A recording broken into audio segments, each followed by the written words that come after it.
Are China and the US sliding into Thucydides' trap? Are they bound to follow history, or can they work together to avoid war? In Financial Cold War, author James Falk examines the relationship between the two superpowers through the lens of financial markets.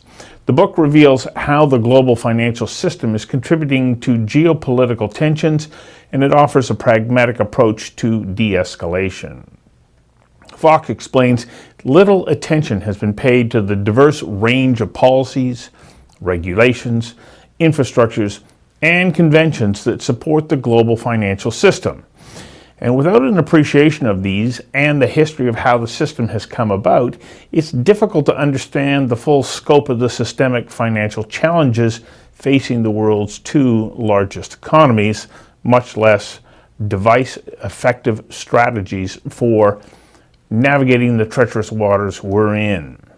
I invited James Falk to join me for a conversation that matters about potential outcomes of the tensions between the US and China and what you need to pay attention to as Premier Xi strives to make China great again.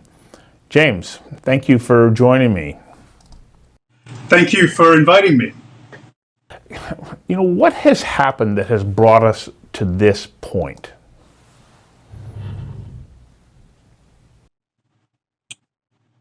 Over history, there's been periodic increases and decreases in wealth concentration. And what's happened over the last 40 years is that wealth and income has accrued and concentrated amongst the very few. History teaches us that when this happens, it inevitably leads to greater social tensions, which often spiral into conflict. And that's the situation that we're in with China and the US at the moment. So you would say that there is this inequity in both countries between the rich and those who are, in many cases, struggling to survive? That's absolutely right. The wealth and income inequality has become a very big political issue in the US of late. In China, because it's grown very rapidly, and most people over the last 40 years have experienced huge improvements in their standards of living, it's not yet become as big or as an acute as a political issue as it is in the United States, but the pressures are very much building.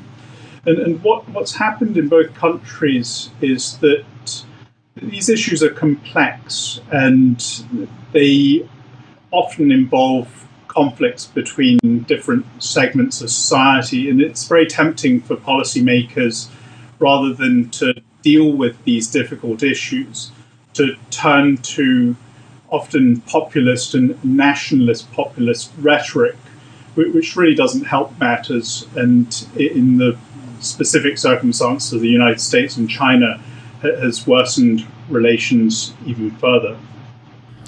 So are you saying that because there is this inequity, let's say in the United States, which I'm more familiar with, you can get this division and people are then now attacking the 1%. So political leadership goes, okay, I'm gonna grasp onto something that is a populist movement and I'm gonna blame China. And in doing so, are they then increasing tensions between the two countries? And is in China, are they doing the same thing? Yes, basically, that's what's happening. And I think when you look at the range of issues, I think you have to. There are, of course, a huge number of reasons and a huge number of drivers of great power relations. But one of the things that has not been examined very carefully is the role of financial markets in these. Most people think of financial markets as this kind of complicated, esoteric thing out there where you have a whole bunch of kind of young math whizzes out trading the markets and making avaricious amounts of money. But the reality is that financial markets are very simply a tool. They're a tool that do two things. One, they provide a means for society's resources to be allocated, and two, they are a mechanism for sharing risks.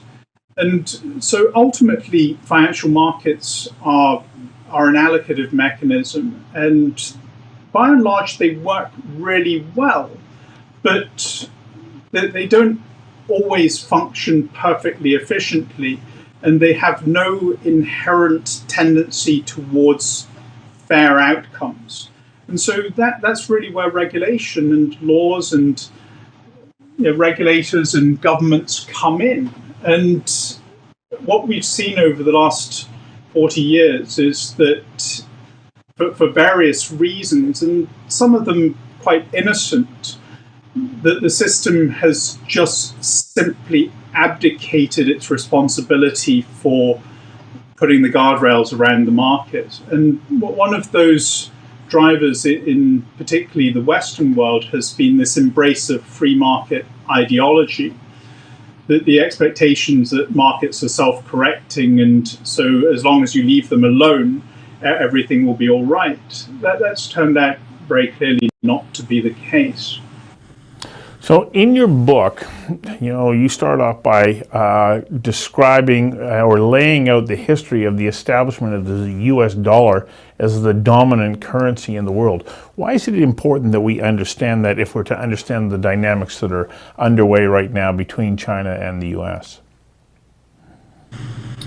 The dollar's absolutely critical in this because it is the monetary unit of account on which the entire allocative process of markets is founded.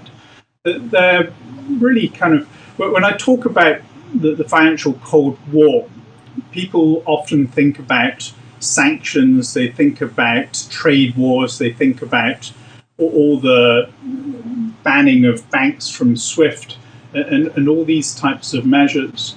But the reality is by the time you get to that point, you're already in a financial hot war. The financial Cold War is the slow and invisible build-up of tensions that lead up to that point. And these are things that are embedded in national financial policies and the structure of the international financial system. I identify in the book 4 areas where markets have really gone wrong and which are driving the types of social tensions that are leading to conflict. The most important of those is the dollar, but there's also 3 other factors, one of those being international fiscal competition, the next being failures in industrial policy, and particularly failures in antitrust regulation and enforcement.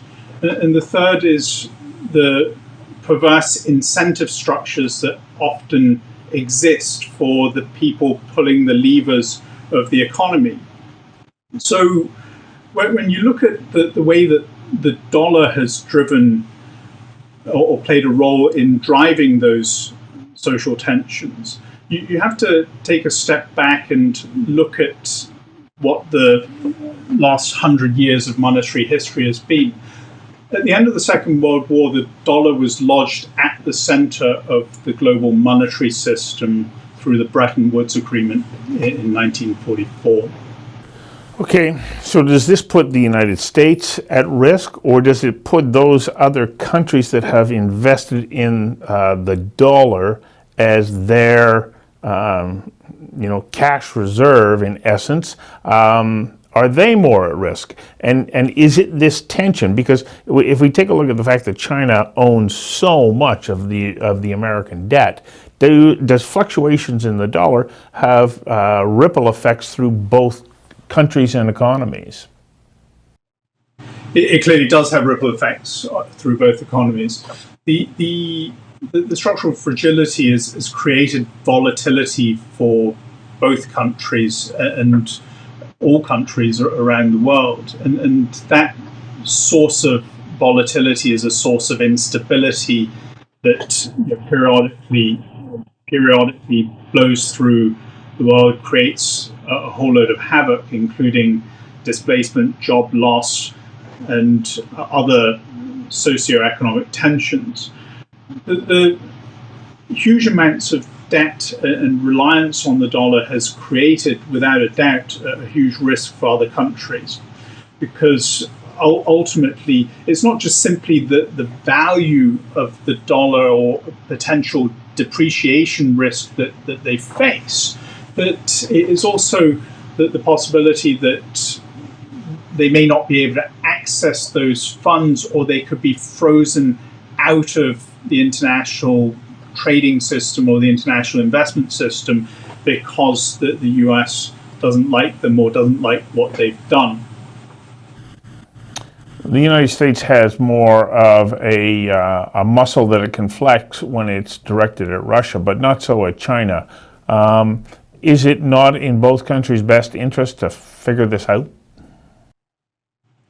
Absolutely. But the fact is that there's a huge cost to the US of the dollar serving this role, and this system that was created was never a good idea, and it wasn't until over a decade after Bretton Woods that people started to properly appreciate the imbalances and problems in that system. By that point, it was really too late, and the imbalances that the system created have compounded for decades since. From my dealings with Chinese policymakers over the course of the last 10 years, it's very clear that although there's a huge narrative that exists about China looking for the renminbi to usurp the status of the US dollar, that the reality is that Chinese policymakers are very apprehensive about this, because they realize the huge costs and burdens that the US has borne for its currency serving in this role.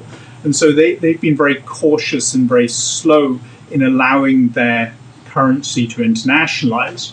If we take a look at the history of China and see the rapid rise to where they are now, were there structural elements in place within fiscal and financial policies in China that could have maybe foreseen some of these challenges and averted the potential conflicts earlier than we're now looking at addressing them?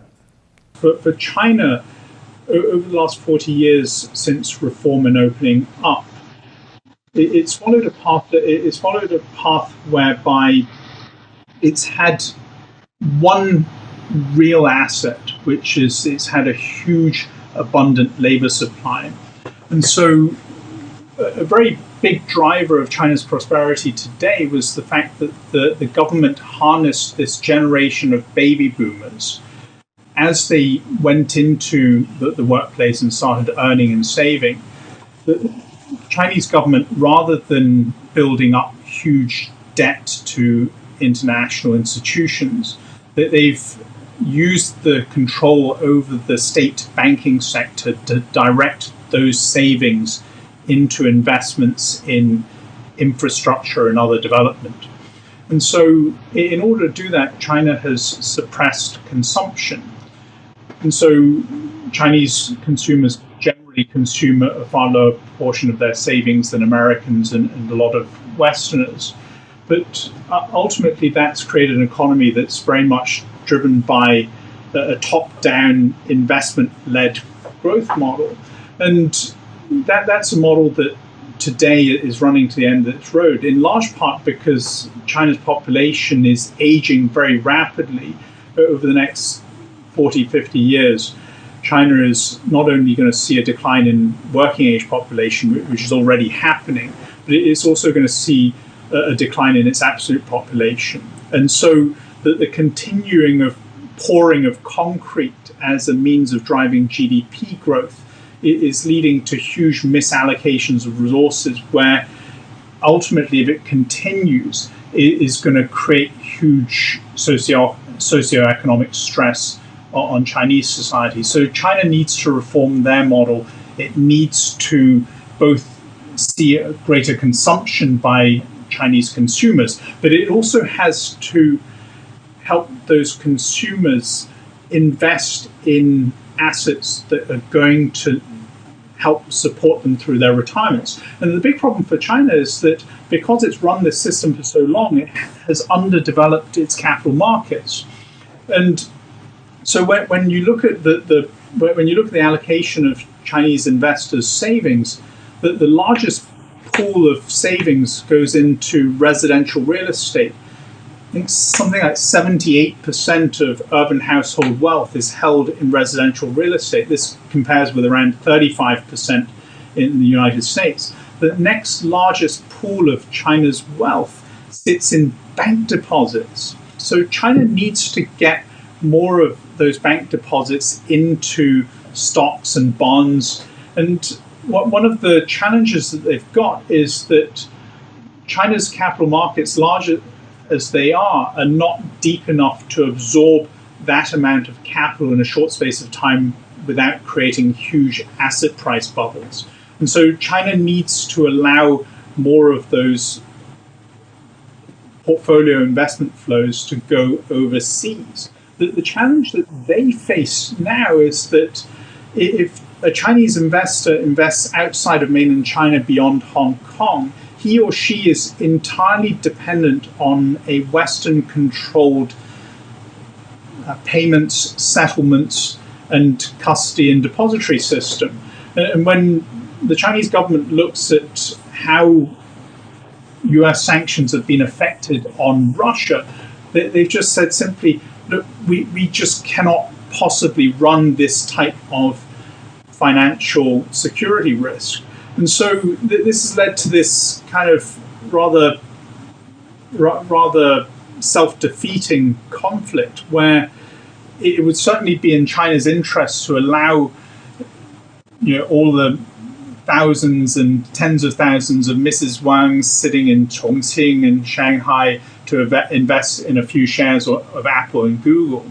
It would certainly be in the West's interest to see that, not just because of the fact that that's a lot of capital that can help drive investment in developed economies like the US, like Western Europe, but also, 1,000 Mrs. Wang buying a few shares of Apple or Google doesn't create any major geopolitical tension, whereas the mechanism that China is forced to use today, which is Chinese companies, particularly state-owned companies, going out and buying whole companies or buying foreign assets through foreign direct investment, that creates significant tensions because it creates suspicion of technology transfer, government control, jobs transfer, and that lies at the root of a lot of these tensions.